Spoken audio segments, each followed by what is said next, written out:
12th May 1955. A labor strike in Singapore descends into chaos. As the streets run with blood, the Hock Lee bus riots reach a horrifying climax. 2 days later, the fighting died down, and Singapore reflected on the carnage.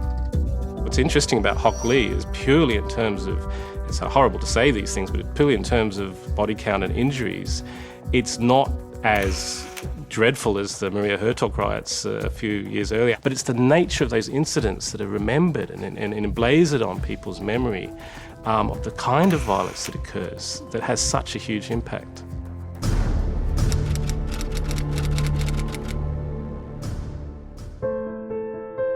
On this day, 2 victims of the riot were buried. Volunteer Special Constable Andrew Teo was mourned by his wife, and student Chon Long Chong's funeral was filled with heartbreak.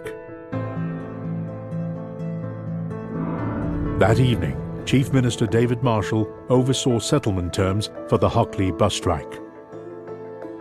The final agreement was a huge victory for Fong's union. Fong Swee Suan's union, supported by the Chinese middle school students, won hands down. Marshall gave in to the demands. The dismissed strikers were reinstated with back pay. The Straits Times called the settlement unconditional surrender. The strike action also revealed the substantial power and control wielded by the left. They knew what was going on, and in the negotiations with David Marshall, they deliberately decided to prolong the strike till the moment when they decided to call it off, right? And they decided the timing. You know?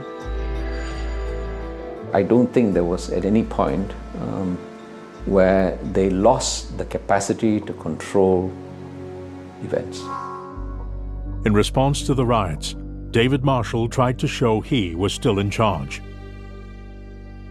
Punishing the students, his administration shut 3 Chinese schools and expelled the ringleaders. And David Marshall trying to show his power, new to the game. He's weak when he faced the communist, so he became weak. At first, he closed down three Chinese schools. After that, the students went back and had sit-down strike. Marshall also sanctioned the arrest and detention of Fong Swee Suan. But his plan to show he didn't fear the radical left backfired. When there seems to be more potential for violence, and he suddenly locks Fong Swee Suan and several other leftists up, and then he suddenly appears like a colonial stooge. The British had lost all confidence in Marshall. They blamed his weak handling of the pro-communists for inflaming the riots. I know the Straits Times editor called me a murderer, and he said that I should have brought in British troops. And in fact, Bill Good asked me whether I would issue a formal request for British troops to be brought in to quell the riots. And I said, I am going to call foreign troops to kill my people? Hell, what do you take me for? I mean, the mentality there, I couldn't understand. Maybe I was in the wrong, I don't know, but I still think I was right. Had Marshall called in British troops to quell the strikers, he would be seen as a British stooge. If he did not, he would be perceived as weak. So either way, he would come out pretty badly. That was exactly the position the Communist United Front wanted Marshall to be in. I'm afraid the Communist United Front played him like a $2 banjo. It showed who was in charge.